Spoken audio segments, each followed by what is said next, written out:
복을 받는다라고 하는 소리는 언제 들어도 아주 기분이 좋은 것이지요. 그래서 이 새해를 맞이하면 어른들이 자손들이 인사해로 오면 자손들에게 덕담으로 새해 복 많이 받아라 이렇게 덕담을 해줍니다. 복이 무엇인지는 우리가 잘 모르지만 복을 많이 받기 위해서 어떻게 합니까? 우리 조상들이 복 많이 가르쳐 주는 것은 좋은데 잘못 가르쳐 준 게 하나 있어요. 그게 뭐냐면 복주머니라는 것을 만들어서 전부 다 허리춤에 매달아 줍니다. 복주머니 뭐예요? 거기에 복이 많이 담기면 좋지요. 저도 어렸을 때 보면 동네 형님들이 복조리라는 걸 만들어서 그 구정 때 되면 각 집마다 막 던져놓고 갑니다. 그리고 한 보름이 지나면 수금하러 와요. 그러면 그거를 돈을 안 주면 복이 나간다고 그래서 너도나도 없이 그 복조리를 가지고 울며 겨자 먹기로 돈을 주는 것을 많이 봅니다. 복을 걸른다는 것이죠. 복을 담는다고 하는 의미에서 복조리를 사용하기도 하고요. 그 다음에 복주머니, 거기다 뭘 담으려고 그래요? 근데 이 복주머니가 잘못하면 돈이 전부 다 복으로만 생각을 해요. 그 돈이 복 많이 받는 것으로 착각을 하면 복, 그러면 뭐부터 생각나요? 돈부터 생각이 나죠. 이것이 이제 우리들이 잘못된 개념입니다. 그런데 이제 복이라는 개념이 우리가 예수를 믿으면서 조금씩 바뀌어야 돼요. 그렇죠. 돈 많은 거, 저 역시도 돈 좋아합니다. 돈 싫어하는 사람이 어디 있어요? 오늘 아침에도 우리 장로님이 5만 원짜리 하나 턱 주면서 사모님 오고 식사하시래요. 그런데 난 매일매일 줬으면 좋겠어요. 근데 기업으로 돈 받으면서 기분 나쁜 사람이 있습니까? 너무 좋지요. 우리 권혜영 권사님이 아침 일찍 오셨나 봐요. 7시 조금 넘어서 저한테 전화가 왔어요. 목사님 뵈려고 교회 왔는데 장로님밖에 없다는 거지요. 교회 장로님이 지키는 건 너무 아름다운 거 아닙니까? 그러면서 제가 9시 예배를 드려야 되기 때문에 가야 되는데 목사님을 못 뵈서 죄송하다고 그렇게 인사를 했어요. 너무 고맙죠. 우리 권호영 권사님, 우리 교회는 얼마 많이 다니질 않았습니다. 그런데 그 남편을 교회장으로 했고 그 아들을 교회장으로 했어요. 근데 그 이것 때문에 목사님, 성은교회 목사님만 생각하면 너무 고맙고 그 고마운 것을 평생 잊을 수 없다는 마음을 항상 가지고 있어요. 오늘도 그 말씀을 하시는 거예요. 목사님 너무 고맙고 감사하다고 항상 고마운 마음을 마음에 품고 있습니다. 자주 찾아뵙지 못해서 죄송합니다. 참으로 복된 소리잖아요. 아침부터 복된 소식을 듣고 복된 말을 들으면 기분이 좋잖아요. 그지요? 그런데 우리 예수님은 이렇게 우리들이 비구를 맞춰주는 복을 주는 것이 아니라 마음을 고치라고 그래요. 마음. 복이라고 하면 뭐예요? 아까도 말씀드렸지만 복주머니, 돈을 지금 탁 들이대고 돈 달라는 거죠. 어른들한테 세배하고 돈 달라요. 우리 사위가 세배하고 탁 나한테 오더니 제비돈 주십시오 딱 그러는 거예요. 깜짝 놀랐어요. 나는 야 절 한번 하고 너는 뭐 도둑놈 잡는 것처럼 나한테 달려오냐? 그랬더니 이제 돈 준비를 안 한 줄 알았나 봐요. 세뱃돈을 세뱃돈 주십시오 딱 그러는 거예요. 이것은 도둑놈 같은 이라고 절 한번 꾹꾹하고 지금 돈으로 계산하는 거야? 그래서 중개에서 봉투를 꺼내서 다 한 사람 앞에 이름 써놓은 데를 다 돌려줬지. 며느리한테는 30만 원 주고 다른 애들한테는 10,000원씩을 줬어요. 이게 뭡니까? 그랬다 하시는 거예요. 야 쌍둥이 난 사람하고 니들하고 똑같으냐? 그랬습니다만 여러분 어떻습니까? 돈 많이 받는 것이 복을 많이 받는 것을 착각하면 안 되죠. 예수 믿고 안 되는 것이 되는 것으로 할렐루야. 그렇죠. 불가능한 것이 가능한 것으로 바뀌는 마음, 그것이 진짜 축복된 마음이죠. 절대 안 된다고 그러는 것이 절대 되는 것으로 바뀌는 것이 복이다. 이런 것이죠. 자, 그런데 이 복이라고 하는 말을 언제 들어도 기분이 좋은데 더군다나 오늘 말씀 속에 보니까 흔들어 넘치는 복이라고 있어요. 흔들어 넘치는 복이 여러분 뭐라고 생각해요? 옛날에 지금은 이제 그런 게 없어요. 여러분 요즘은 대박으로 쌀 사다 먹는 사람 없잖아요. 대박. 그리고 좀 부잣집은 무슨 쌀가마가 있는 집이 있지만 돈에 여유가 있는 집은 한 말들이 있어요. 이만한 게 통통하고 큰 그걸로 쌀을 사다 먹고 없는 사람들은 그 쌀로 한 대, 그것도 반대 이렇게 사서 뭡니까 시멘트 푸대 같은데, 비료 푸대 같은데 담아서 그걸 달고 가서 그걸 밥해 먹어요. 그런데 제 기억으로는 그래요. 가난하고 어려워서 쌀을 한 대박씩 사다 먹는 사람은 쌀밥을 먹어요. 근데 우리는 농사를 짓는데 맨날 그거 빼고 꽁보리밥 먹는 거야. 꽁보리밥도 그냥 꽁보리가 아니라 거기다 감자 집어넣고 뭐 집어넣어서 이게 뭐 보리쌀인지 감자인지 모를 정도로 그래 그것만 먹고 그랬어요. 근데 그 쌀 가게를 한번 우연히 본 적이 있는데 쌀을 쭉이 올려요. 쌀을 그리고 싹 깎아요. 그 유명한 막대기 같은 거를 그냥 싹 깎고 구덩이에 만큼 올려놔요. 후이 준다는 거죠. 근데 우리 어머니가 그래요. 그거 툭 치면 쑥 들어간다는 거예요. 그 대박을 툭 치면. 왜냐하면 쌀을 살살살 담아서 그런다는 거죠.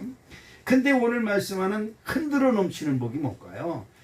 대박으로 올리고 막 흔들어요. 그럼 쌀이 가득 들어갈 거 아니에요. 빈틈없이 들어간다. 거기다가 후이 높이 흘려서 넘치도록 준다는 거죠. 여러분 이런 복 다 받으시기를 주님의 이름으로 축복합니다. 오늘 예수님이 이 흔들어 넘치는 복을 우리에게 주신다는 거예요. 그러니까 다른 생각 마세요.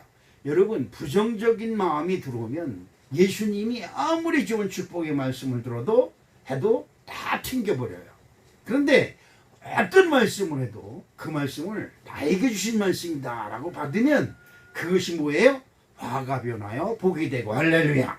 사망이 변하여 생명이 되고 아멘. 저주가 변하여 복이 되는 것이 기독교의 신앙이고 은혜인 줄로 믿습니다.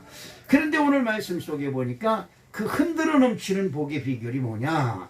주라. 시작. 주라. 네, 주라 이 말. 가져와라 이 말이야. 복은 받아서 내 것으로 삼는 것이 복인 줄 알았는데 오늘 예수님은 네게 있는 것을 주라 이렇게 말씀하고 있습니다. 자, 이거 시험 들을 일이죠. 내게 돈 몇 푼 있는데 그것을 주라 그러나 보다. 이렇게 우리는 이제 머리가 좋으니까 생각이 빨라요. 하나님은 생각이 빠른 사람을 기뻐하지 않으세요.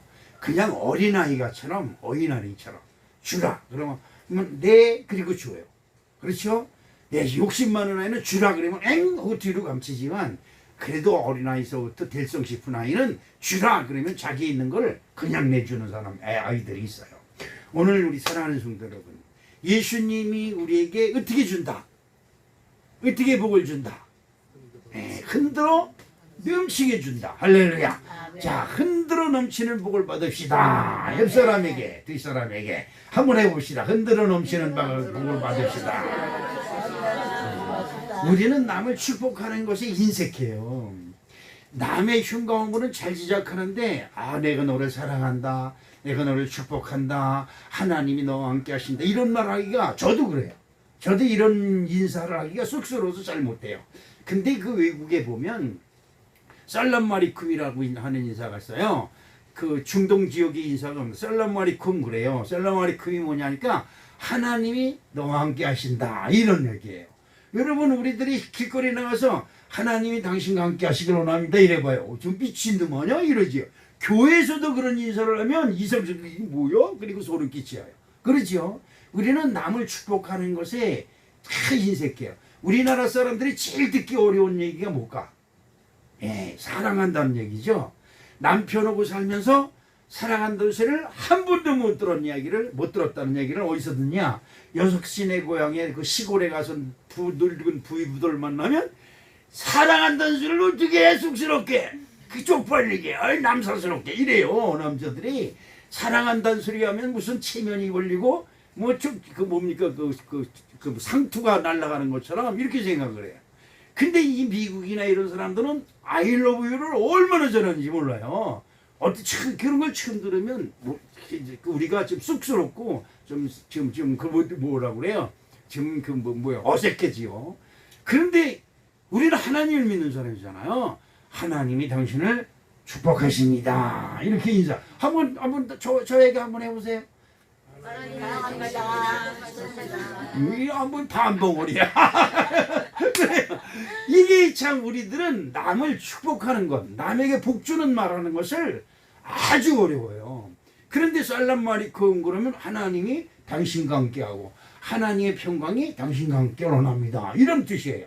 그런데 그 답하는 것이 뭐냐면 마리쿰 살람이라고 그래요. 당신에게도 하나님이 함께 하시고 당신에게도 하나님의 평강이 함께 하시기를 원합니다. 이래요. 그래서 여러분 중동에 있는 사람들이 자기네들이 믿는 무슬림, 그렇죠? 그 하나님에 의해 알라를 위해서 목숨을 내걸어요. 그렇잖아요. 가끔가다 그 사람들 자살 폭탄 테러, 그렇죠? 자기 몸에 폭탄을 잔뜩 둘러매고 가서 알라 하나님을 위해서 순교하는 것, 그것이 최고의 복이다 생각을 하고 사람들 앞에 가서 자기 몸을 큰 산조각이 내면서 자기 몸을 폭탄으로 만들어서 터뜨려 죽어요. 요즘은 이제 그런 것이 좀 많이 뜸해졌는데 무슨 조직이 하나 생겨가지고 그냥 중동 지역을 뒤덮고 다니고 그랬었죠. 그런 것들이 아주 많이 있습니다. 그런데 그들이 인사할 때마다 살라무 알레이쿰 이렇게 해요. 근데 여기 성경에도 보면 하나님의 축복이 너와 함께 하시기를 원하노라 이렇게 복을 줘요. 여러분 우리들도 하나님이 당신을 축복합니다 이런 소리 들을 때 그냥 이렇게 움츠리지 말고 그것을 딱 받아들이는 마음의 여유가 있으시기를 주님의 이름으로 축복합니다. 아멘. 자, 그런데 오늘 본문 말씀 속에 우리가 이상한 것은 흔들어 넘치는 복을 받으려면 어떻게 해야 된다? 주라 그렇게 말씀하고 있어요. 자, 이 준다고 하는 것은 참으로 좋은 얘기죠. 여러분 남한테 주고 베푸는 것을 싫어하는 사람은 없어요. 그런데 쌀떡에서 인심난다고 하는 우리나라 속담이 있죠. 우리 시골에서는 드쥐라고 그래. 우리 그 고향에서는 드쥐라고 그래. 그 쌀떡이 쌀을 담는 나무로 된 그 쌀떡을 드쥐라고 그런가 그러지요. 제가 듣기는 드쥐라고 그래요. 그런데 이 쌀떡이 많아야 거지가 와서 한 푼 줍시오, 뭐 배고픈데 밥 좀 주시오 그러면 쌀이라도 퍼주고 그러는데 쌀떡이 없어 봐요. 내가 먹을 것이 없는데 거지들 주고 이웃 사람 베풀어 줄 게 어딨어요. 그렇죠. 그래서 쌀떡에서 인심난다는 소리가 너무 당연하고 합당한 얘기처럼 들려요. 그런데 성경을 보니까 쌀떡에서 인심나는 게 아니고요. 마음에서 인심이 나는 걸 난 느낍니다. 어떻습니까? 또 우리나라 속담에 무슨 속담이 있어요? 콩 한쪽도 나눠 먹는다는 거죠. 여러분 어떻습니까? 내 최가니까 최시집 얘기를 할게요. 최시부자래 최시부자. 아주 너무나 떼국놈같이 아주 진짜 그냥 구두쇠에 있어가지고 이마파가 콕 찔러도 뭐예요? 물 한 방울 나지 않는다 그러지요. 그래서 이 최씨가 조기 한 마리 사다 놓고 걸어놓고 두 번 쳐다보면 야단 맞는다 그러죠. 짠다고 그러지요. 그것도 한 번만 쳐다보게 하는 이 구두쇠. 그 사람은 쌀떡마다 곳간마다 가득 차고 있으면서도 늘 가난하게 사는 거예요. 돈 쓰기가 너무 아까우니까 반찬에 먹는 것도 아깝고 누버워슴들이나 자기네들이 밥 먹는 것도 수북히 올라가면 아까우니까 조금씩 먹는 거죠. 그러면 이 사람은 큰 부자이면서도 아주 가난하게 사는 거예요. 그렇죠? 그런데 여러분 어떻습니까? 콩 한쪽 가지고 나눠 먹는 사람이 어때요? 예, 그 사람은 위에 영적으로 보기엔 찢어지게 가난하고 정말 보잘것없는 사람이지만 나눠 먹는 그 마음이 얼마나 큰 부자겠어요. 그렇죠. 이 쌀떡에서 인심난다고 하는 말을 쌀떡이 진짜 가득 채워진 사람의 인심이 날까요? 안 그렇습니다. 여러분 생각해 보세요. 이웃에 어렵고 가난한 사람을 나눠주는 사람은 자기 쌀떡을 채울 길이 없어요. 채워지는 듯하면 나눠주고 채워진 듯하면 나눠주는데 자기 집 쌀떡이 채워질 리가 없죠. 그런데도 그 사람은 동네 주변 모든 사람들한테 존경을 받고 사랑을 받아. 비록 없이 살아도. 그런데 큰 대궐집에 큰 기와집에 살면서도 동네 사람들이 보면 뒤에서 앞에서 보면 욕먹으니까 뒤에서 똥떼국놈 그러지요? 똥떼국놈이라 손가락질합니다. 여러분 남한테 손가락질 받으면서 살면은요 그거 참 이상하죠. 그 손가락질 받는 것 때문에 그 집안이 후손들이 잘 되질 못해요. 우리 주변에서 그런 것을 많이 보게 됩니다. 그래서 나는 우리 사랑하는 성도 여러분들이 하나님을 믿잖아요. 여러분 누구 믿어요? 하나님을 믿어요. 그러면 하나님이 여러분에게 어떤 복을 주시느냐? 우리 하나님은 흔들어 넘치는 복을 주시는 거예요. 아멘. 그렇죠? 여러분 흔들어 넘치는 복을 이미 여러분이 다 받으셨어요. 그런데도 내가 흔들어 넘치는 복을 받은 줄을 몰라요.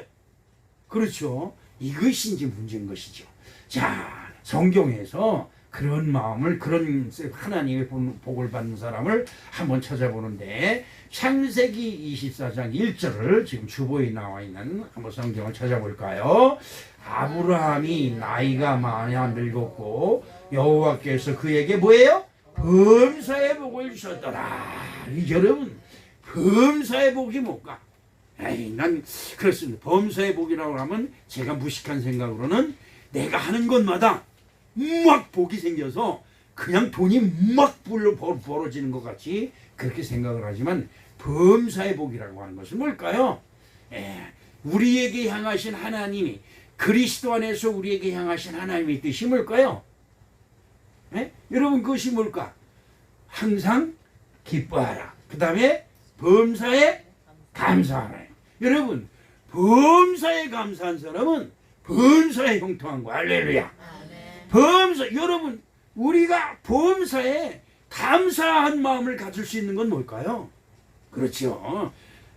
똑같은 재물을 놓고도 쌀독에 쌀이 가득 찼으면서도 아이고 나는 가난해, 나는 부족해, 아이고 안돼 내 누구 나눠줄 게 어딨어, 나 먹을 것도 모자라는데, 이런 사람은 범사에 원망과 불평이 가득하지만 콩 한 쪽을 가지고 있어도 야야 콩이 한 쪽씩이나 있다, 이걸 그냥 우리만 먹지 말고 저 수빈네 집 갖다 주자, 이러는 사람이 복 있는 사람이고, 범사에 어떻게 해요? 감사하는 사람. 그러니까 범사에 감사하는 사람은 어떤 사람이에요? 범사의 부자예요. 그리고 범사에 형통한 것이죠. 그런데 이 아브라함이 범사의 복을 받았다 이렇게 얘기하고 있는데, 아브라함이 언제 복을 받았을까요?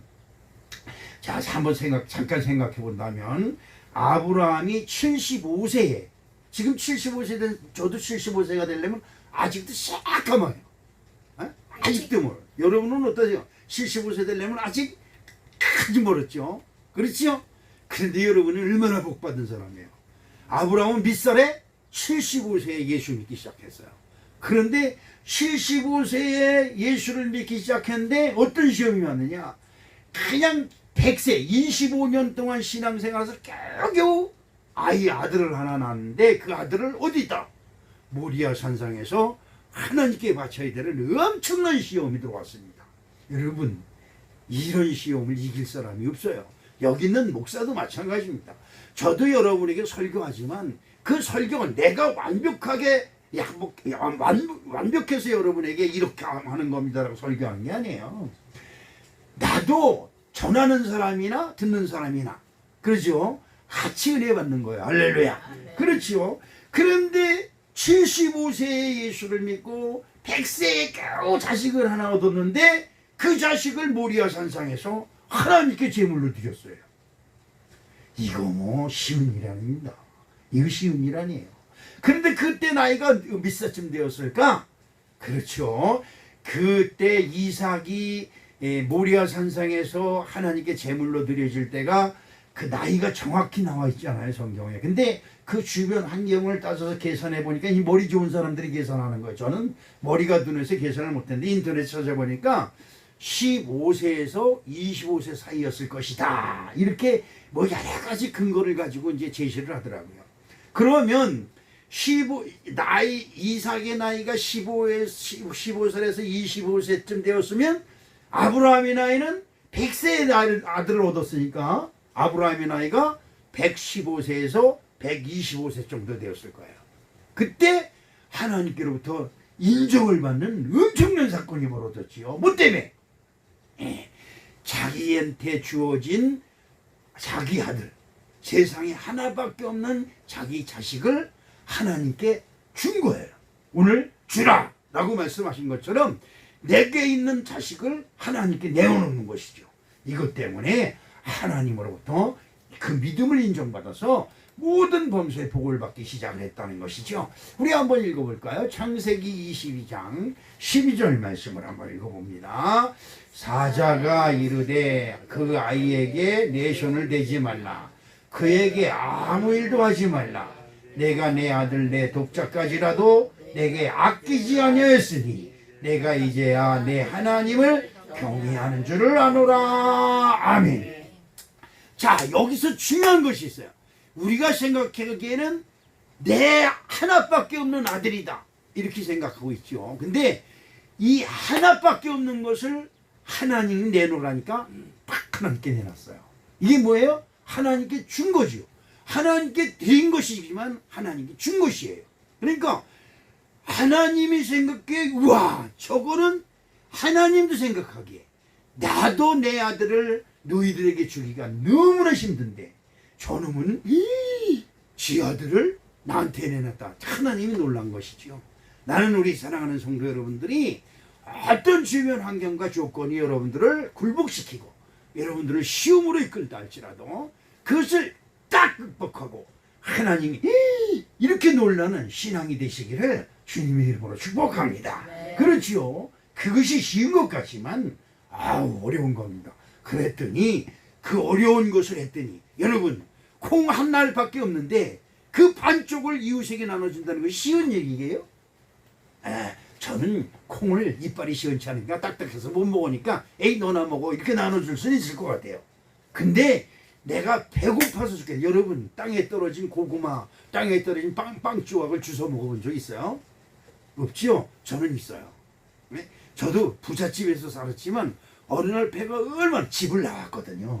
네? 형수님이 꼴보기 싫어서 집을 나와서 여러분 집 나가면 진짜 무슨 팔자나 고치는 줄 알고 나왔다가 하루 만에 배가 고파서 쫄쫄 굽는데 마침 빵 떠오르니까 요만한 게 하나 떨어지는 거예요. 그 옛날엔 빵이 그렇게 귀했어요.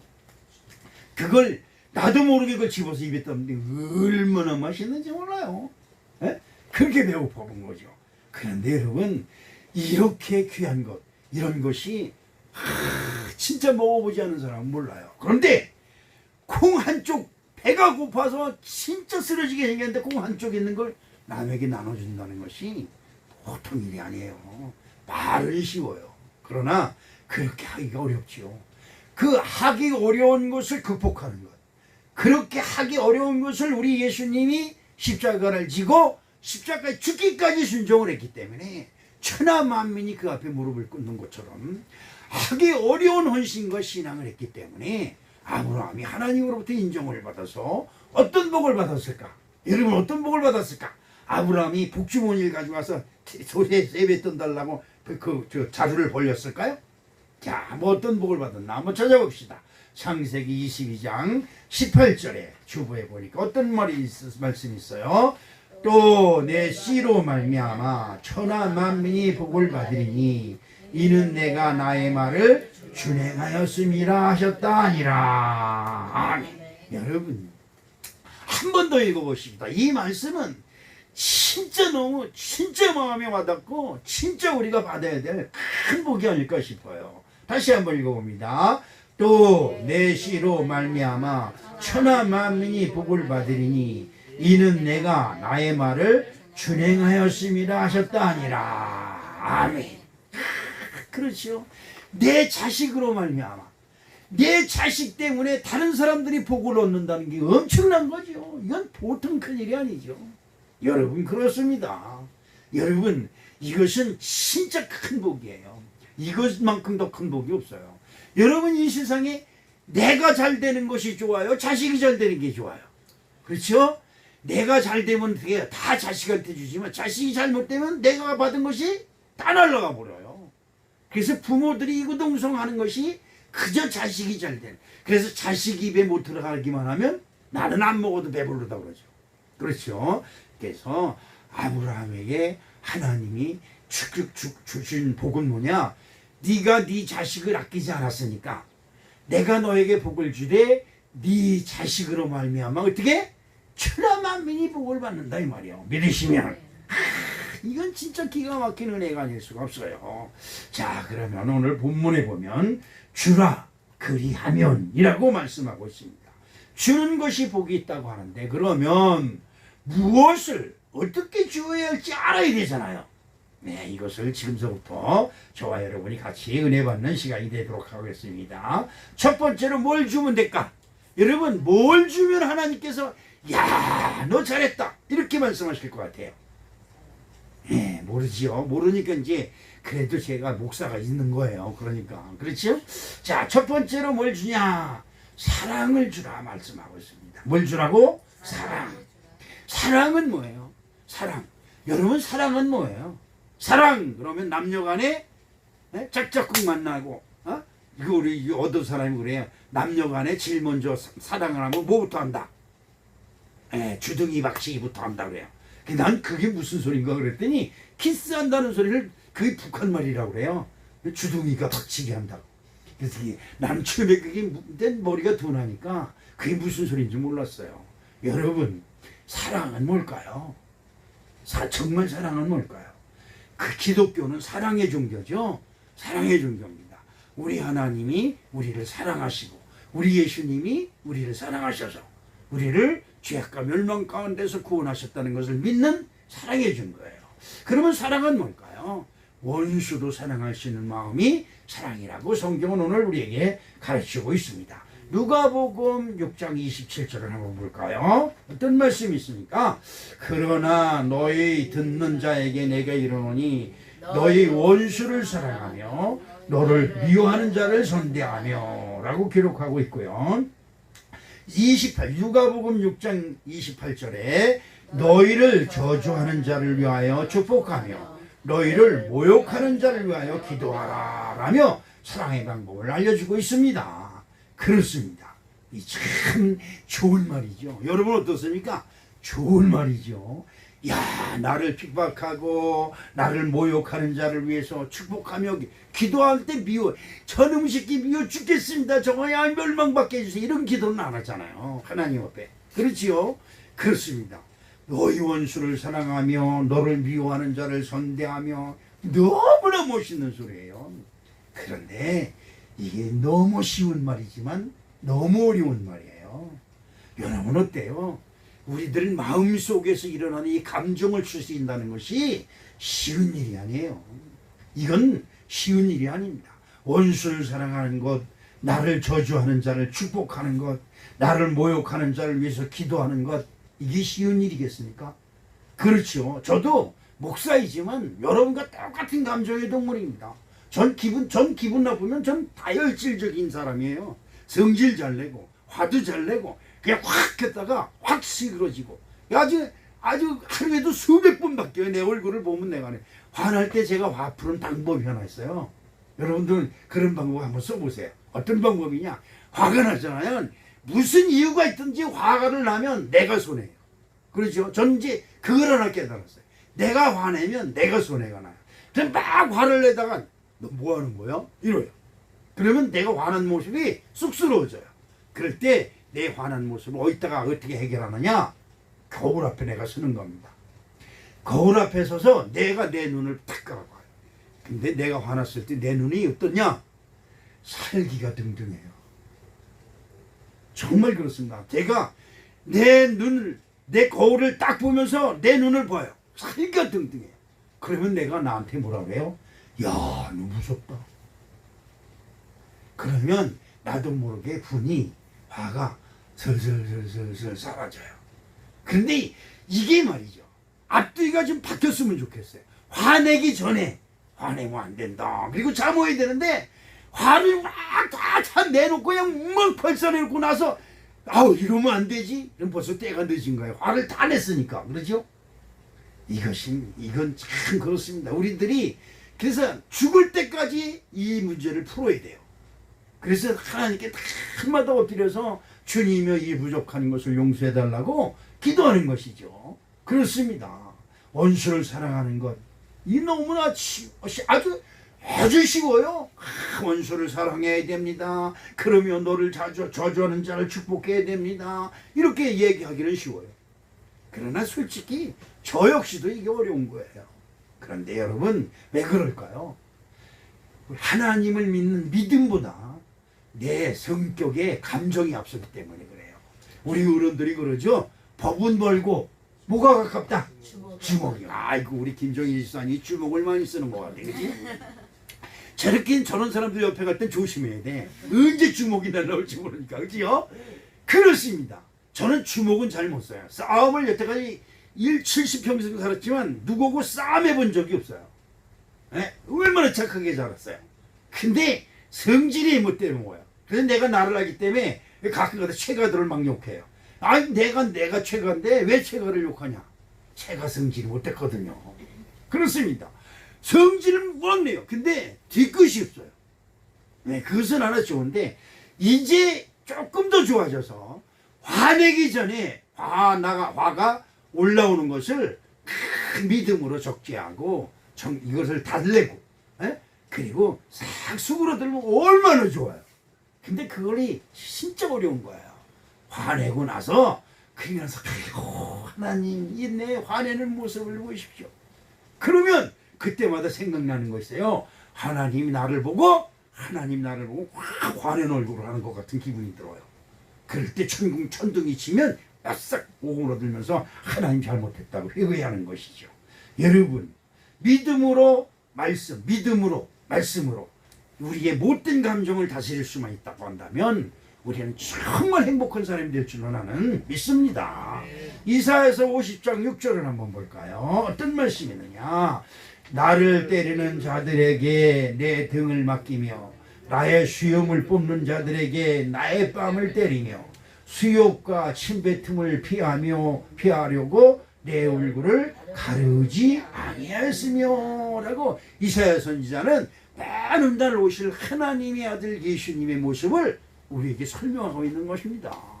참 한번 보세요. 말씀이 나를 때리는 자에게 더 때리라 그리고 등을 들이댄다는 거야. 여러분 어려운 얘기예요. 나 때리면 왜 때리? 그냥 내가 그러죠. 눈에 흙이 들어가 봐라. 내가 눈을 잊지 않는데요. 왼수를 꼭 갖고 만다 그러죠. 근데 이게 우리들의 감정으로는 그렇지만 하나님의 법으로 볼 때는 때리면 그냥 맞아. 이러는 거예요. 그렇죠? 때리면 맞아라. 맞는 자가 복이 있다 이 말이죠. 왜 복이 있을까? 우리 어른들이 그러죠. 매 맞은 자는 다리 뻗고 자도 때린 자는 어떻게 해요? 다리를 오므리고 잔다니죠. 겁이 나서 무서워서 고발당할 게에 그런 겁니다. 이 어른들도 우리 어른들의 속담에도 아주 지혜가 많고 믿음이 많아요. 저는 그런 걸 가끔가다 느낍니다. 마태복음 26장 67절 말씀해 보니까 어떤 말씀이 있어요. 이에 예수의 얼굴에 침뱉으며 주먹으로 치며 혹은 손바닥으로 때리며 주님을 조롱하는 거죠. 누가 조롱하냐니까 하인들이에요. 하인들. 같은 유대인이 아니라 유대인들 밑에서 하인 노릇을 하고 있는 하인들이 종 노릇하고 있는 종들이 표박되어 있는 예수님을 와서 침을 뱉으면서 얼굴을 때리고 발로 때리면서 막 조롱하고 놀려대는 거예요. 이게 얼마나 큰 그 모욕이에요. 그런데도 도수장에 끌려가는 어린 양처럼 아무 소리 안 하고 있어요. 그러니까 이 종들이 더 위기가 영영해서 막 기싸대게 때리면서 너를 때린 자가 누군지 맞춰봐라! 뭐 이래가면서. 여러분 나는 그 모습을 상상할 때마다 그래. 예수님의 속에서 얼마나 불이 끌어올랐을까. 그렇죠? 얼마나 혈기가 끌어올랐을까. 근데 우리와 틀린 것이 뭐예요? 예수님은 그 또 끌어올리는 감정을 믿음으로 다 다스리는 거예요. 그리고 그래 때려라. 여기 장댕이도 있다. 여기 웅댕이도 있다. 얼굴 때리는 것이 장댕이 때리고 웅댕이 때리는 것이 너무 성이 안 차거든. 자 얼굴로 때려라. 그 가시관에 가서 푹 셔서 그냥 피가 출출출 나. 그래서 네 기분이 좋다고 한다면 더 때려라. 더 때려. 그 말씀 안 하시는 예수님. 여러분 그래요. 그 말씀도 안 하고 침묵하시는 예수님이 왜 예수님도 사람인데 왜 감정이 욕했어요? 욕한 감정이 올라오죠. 근데 그것을 다스리시라고 아무 말씀 안 하신 것 같아요. 만약에 입으로 확 뱉어버리면 어떻게 해요? 화는 화를 불러요. 분을 부르고. 그러니까 이걸 참을 수가 없어요. 저는 그런 걸 가끔가다 많이 느낍니다. 우리 사랑하는 성도 여러분, 자신을 핍박하는 자를 잘 다스려서 믿음으로 다스려서 내 마음을 추스릴 수 있는 은혜가 저와 여러분에게 있으시기를 주님의 이름으로 축복합니다. 아주 귀하고 중요한 말씀이 있어요. 누가복음 6장 32절 말씀을 한번 보겠습니다. 어떤 말씀이냐? 너희가 만일 너희를 사랑하는 자만을 사랑하면 칭찬받을 것이 무엇이냐? 죄인들도 사랑하는 자를 사랑하느니라. 아멘. 이 말씀은 진짜 기가 막힌 말씀이 아닐 수 없어요. 여러분, 우리가 믿음의 지표를 가지고 살아간다면 하나님의 말씀이 그래도 한두 개는 내 마음속을 지배하고 나를 다스려야 돼요. 근데 이 말씀이 너무 좋은 말씀이에요. 만일 너희를 사랑하는 자를 사랑하, 그렇죠. 너희를 사랑하는 자를 사랑하지 않는 것은 그 인간도 아니죠. 그렇죠. 개만도 못하죠. 그렇죠. 개는 자기 밥 주는 주인을 알아요. 자기 주인이 애꾸는이든 팔이 없든 아니면 몸이 잘못되었든 절대 가난하든 부하든 수용차를 타고 다니든 마차를 타고 다니든 걸어 다니든 상관하지 않아요. 자기 주인만 오면 꼬리를 치면서 번득번득 뛰고 얼마나 반기는지 몰라요. 이 사람은요 안 그래요. 자기 아무리 잘해도 자기 기분이 조금만 수틀리면 그냥 이빨을 들이내고 그냥 잡아먹으려고 댕겨요. 그렇죠. 그렇습니다. 여러분, 오늘 주님은 우리에게 기가 막힌 말씀을 주셨어요. 너를 사랑하는 자를 사랑하면 뭐의 칭찬을 받을 게 있느냐? 그러니까 이 말은 무슨 말이에요? 우리가 존재하는 것은 누구의 칭찬? 하나님의 칭찬을 받기 위해 존재하는 것이다. 그러니까 모든 범사에 하나님이 나를 칭찬할 조건을 만들어라. 그렇죠. 제가 여러분에게 그런 말씀드립니다. 하나님이 나에게 복 주실 조건을 만들어라. 그렇죠. 복 줄 조건도 만들지 않으면서 나 잘났다고 막 들이대면 하나님이 아유 그래 너 잘났다 이거 복을 주시겠어요? 이게 아니죠. 그런 것입니다. 이 말씀을 통해서 우리들의 마음속에 나만 사랑하는 자, 저도 그렇습니다. 나를 사랑하는 자를 사랑하고 그렇습니다. 그건 너무나 당연한 얘기인데 하나님은 그것에 대해 상급이 없다는 이야기를 분명히 오늘 말씀하고 있습니다. 그럼 두 번째로는 어떤 것이 있느냐? 꾸어주라고 말씀합니다. 꾸어주라. 여러분, 꾸어주는 사람이 되시길 주님의 이름으로 축복합니다. 신명기에 꾸어줄지언정 꾸지 아니하고 그런 말씀이 있죠. 자, 누가복음 6장 34절 말씀을 봅니다. 지금 우리들이 읽은 이제 그 본문 말씀에 앞뒤로 다 있는 말씀들이에요. 누가복음 6장 34절 말씀에 시작. 너희가 받기를 바라고 사람들에게 꾸어주면 칭찬받을 것이 무엇이냐? 죄인들도 그만큼 받고자 하여 죄인에게 꾸어주느니라. 아멘. 아주 기가 막힌 말. 꾸어준다는 말 자체가 받을 것을 전제로 주는 거예요. 그죠? 그냥 줘야지요. 근데 꾸어주면, 꾸어준다고 하는 말 자체가 받으려고 꾸어주는 거예요. 그런데 여기에 말씀에 아주 깊은 의미가 있습니다. 꾸어주었으면 받아야 된다고 하는 당연성. 예? 그것을 우리는 그걸 주장하기 때문에 꾸어줬으니까 내놔라! 이렇게 제가 이제 우리 교회가 불렀잖아요. 근데 참으로 막막하고 답답한 거예요. 야, 진짜 여러분들도 뭐 어떤지 모르겠습니다만 저는 진짜 그래도 고향 본토 친척집을 보내고 버리고 여기 와서 목회한답시고 엎드려서 잘하든 못하든 사람들한테 칭찬을 받든 안 받든 하나님 앞에 순종하면서 무릎 꿇고 여태까지 했는데 아니 이게 뭔가 싶은 생각이 드니까 너무 허전하고 허탈한 거예요.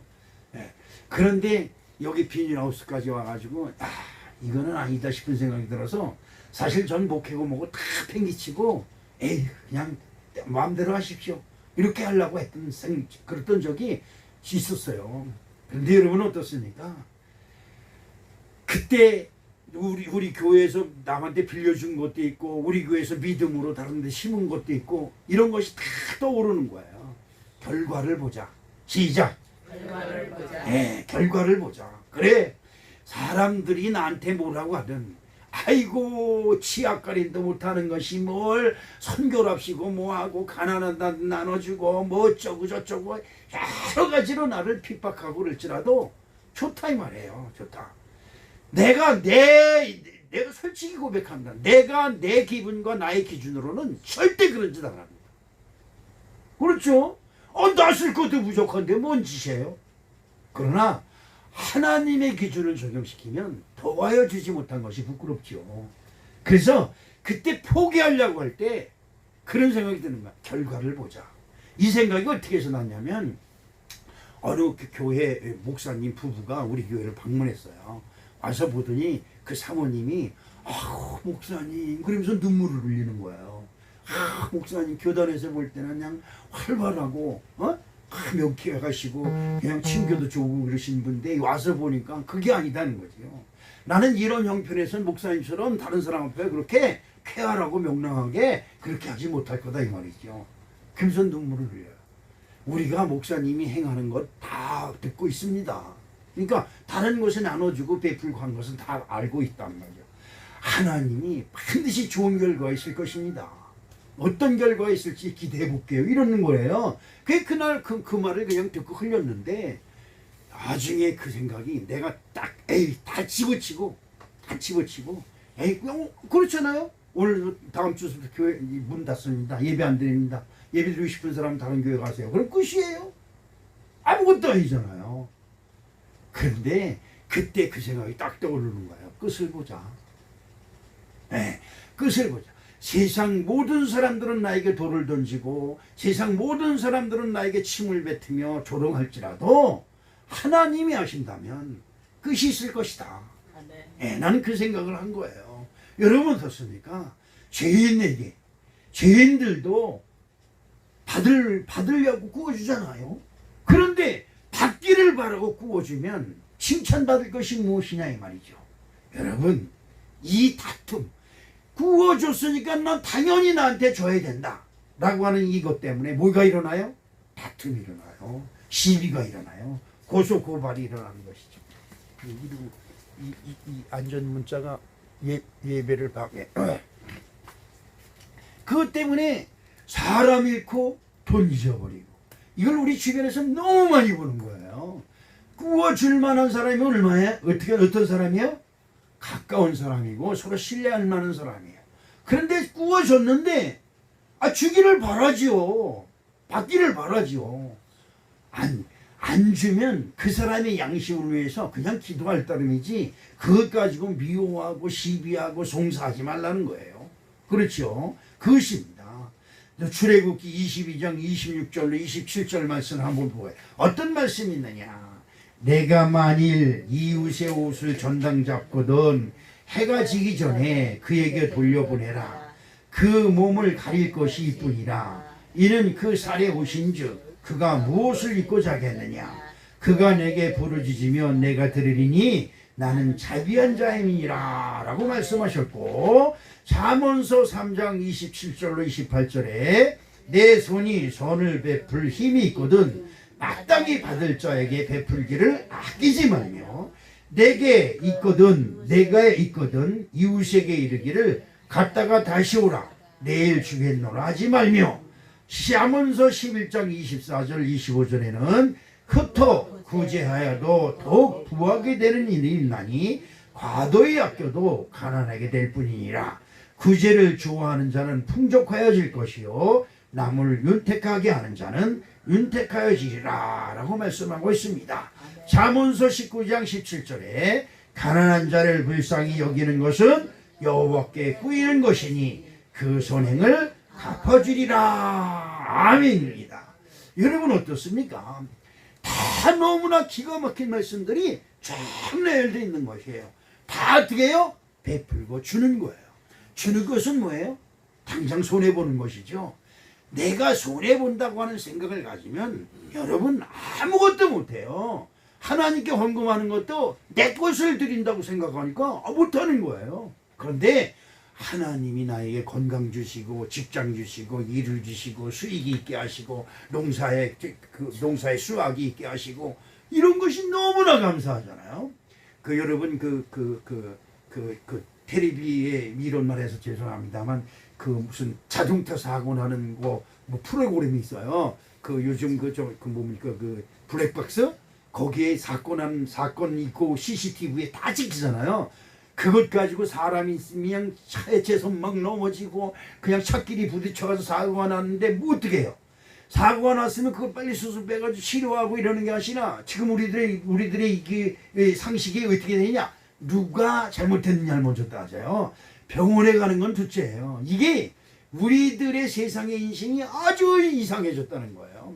근데 그 블랙박스를 해석하는 그 변호사나 그 앞에 있는 저 스태프들이 누가 더 잘했고 누가 10% 잘했고 누가 90% 잘못했습니다. 뭐 100대 빵입니다. 뭐 이런 걸 판단하고 있는 그 프로그램인데 거기서 보면 그래요. 여러분 끔찍해요. 차 운전하는 것이 얼마나 무섭고 싫은 건지 몰라요. 그렇죠?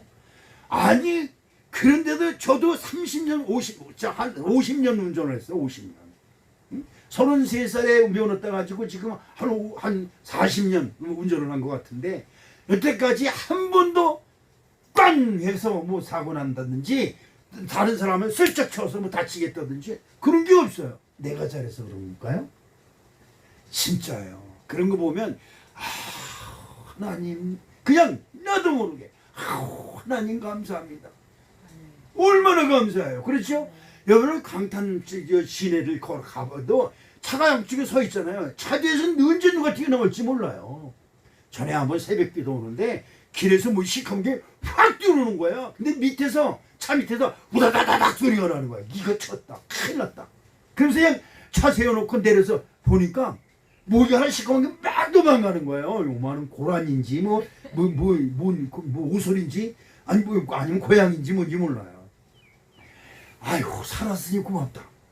아이고 살았으니 고맙다. 이 소리를 나도 모르게. 여러분 우리들이 사는 세상이 내가 잘나서 무사하고 내가 잘나서 돈 많이 벌고 이거 아니에요. 누군가의 손이 여러분들을 지켜주시고 보호한다고 하는 이 감사한 마음이 여러분들에게 있어지기를 주님의 이름으로 축복합니다. 아멘. 그렇지요. 누가복음 6장 35절을 한번 읽어볼게요. 오직 너희는 원수를 사랑하고 선대하며 아무것도 바라지 말고 꾸어주라.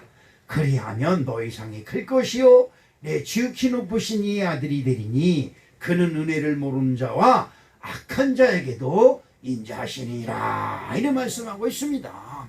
여러분 이 될 수만 있거든. 하나님께 인정받고 하나님께 신청받는 축복이 저희랑 함께 하시기를 주님의 이름으로 축복합니다. 네. 세 번째로 뭐를 주냐니까 사랑을 주라고 그래요. 여러분 뭘 줘야 돼요? 아까 사랑을 준다고 그러고 두 번째로 뭘 준다고 그래요?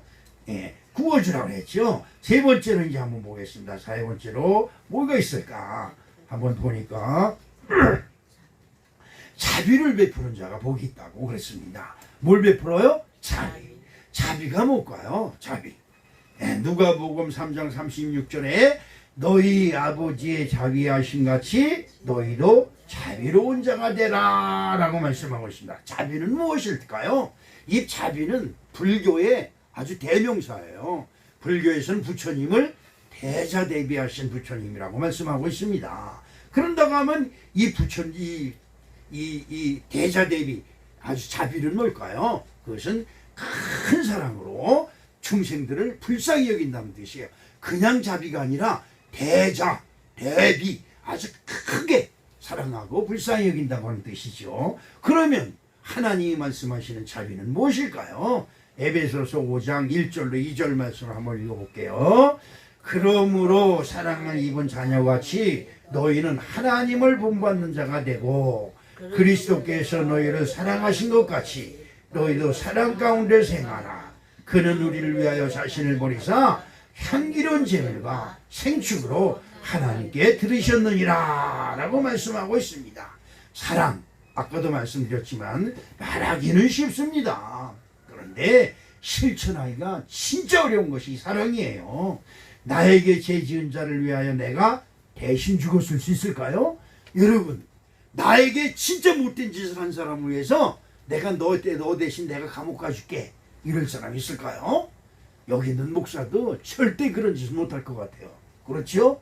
그런데 하나님의 성령이 내 마음에 감동을 주면 얼마든지 할 수 있어요. 제가 어느 목사님을 정말 죽도록 미워한 적이 있어요.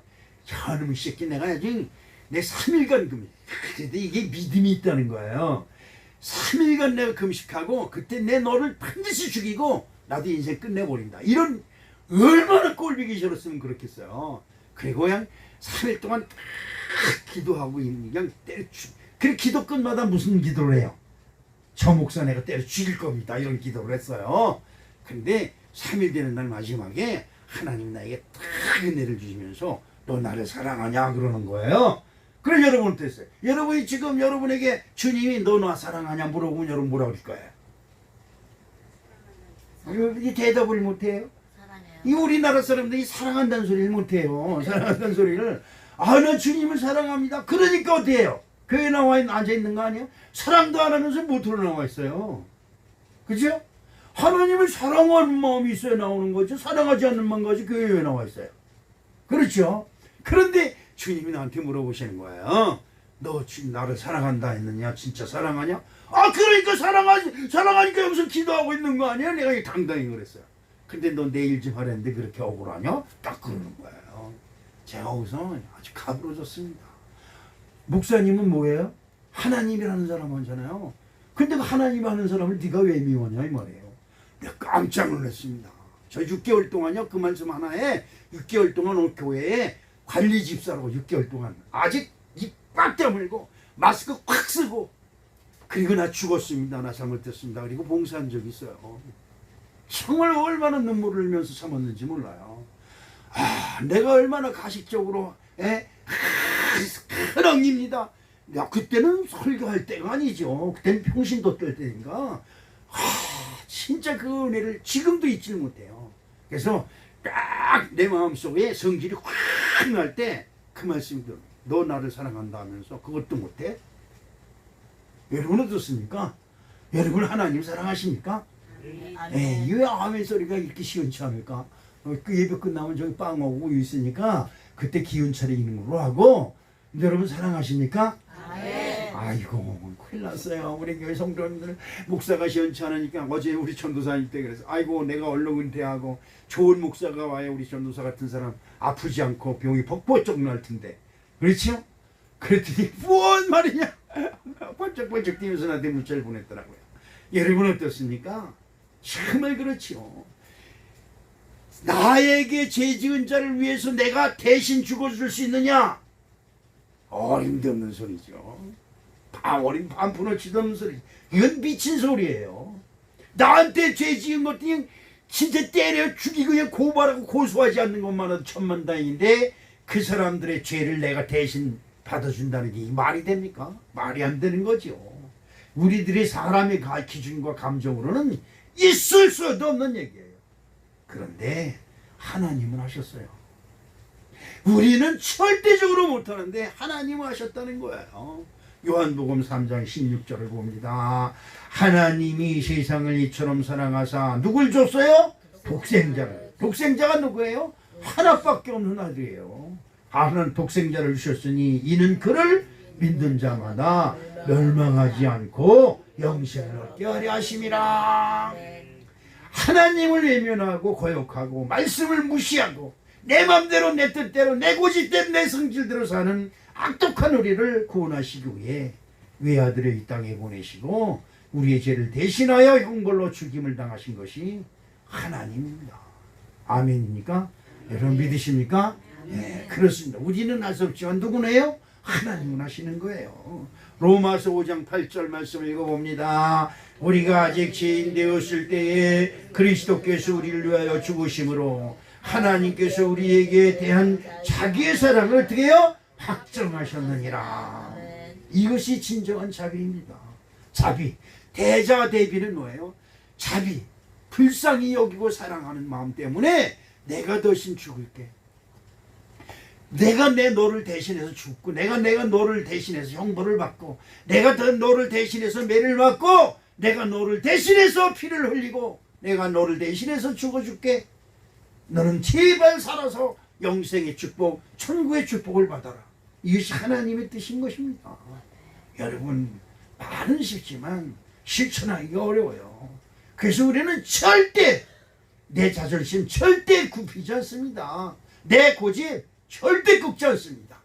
그런데 하나님은 하세요.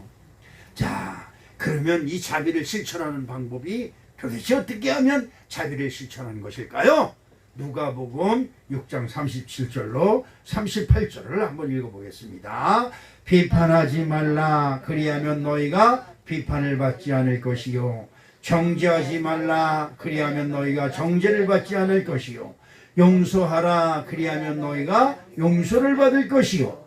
주라. 그리하면 너희에게 줄 것이니 후히 되고 흔들어 누르고 흔들어 넘치도록 하여 너희에게 안겨주리라. 너희가 헤아리는 그 헤아림으로 너희도 헤아림을 도로 받을 것이니라. 헤아림이 뭐예요? 헤아림은 우리가 쉽게 얘기하는 머리를 굴린다는 거예요. 머리. 무슨 말을 들으면 그걸로 그냥 아멘. 시작. 아멘. 예. 기독교는 그냥 아멘 하면 되는 거예요. 거기에 덧 갖다 붙이지 마세요. 이런 것 저런 걸 자꾸 내 생각을 갖다 덧붙이니까 아멘이 노멘이 되는 거예요. 그렇죠. 우리 사랑하는 성도 여러분, 복 받아야 되지 않겠습니까?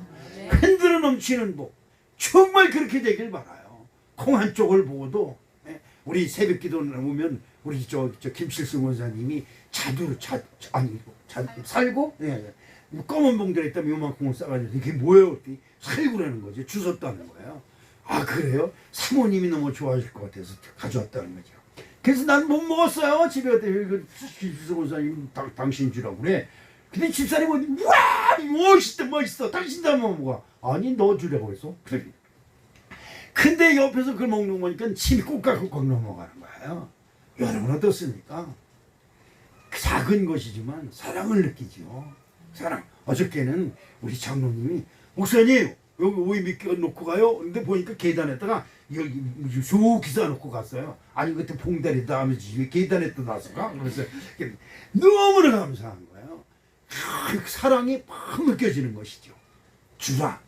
그렇죠. 준 사람이 행복한 거지요. 받는 사람은 어떻게 해요? 갚아야지요. 그렇죠? 받는 사람은 아이고 은혜를 받았으니까 갚아야죠. 그렇죠? 여러분 하나님께 사랑을 받았으면 사랑을 갚아야 되잖아요. 그래서 우리 교회는 슬로건이 뭐예요? 그거 잊어버렸지요. 사랑에 빚진 자지요. 예? 잊어버렸어요. 그러니까 백날 얘기해도 몰라요. 그렇죠? 여러분 우리는 사랑에 빚진 자예요. 아멘. 그 생명에 빚진 자. 생명에 빚진 자가 뭐예요? 사랑에 빚진 것이지요. 이런 은혜 우리 사랑하는 성도들에게 넘치게 임하셔서 후회되고 흔들어 넘치는 하나님의 복이 저 여러분께 되시기를 주님의 이름으로 축복합니다. 아멘. 사랑의 아버지 하나님 그렇습니다.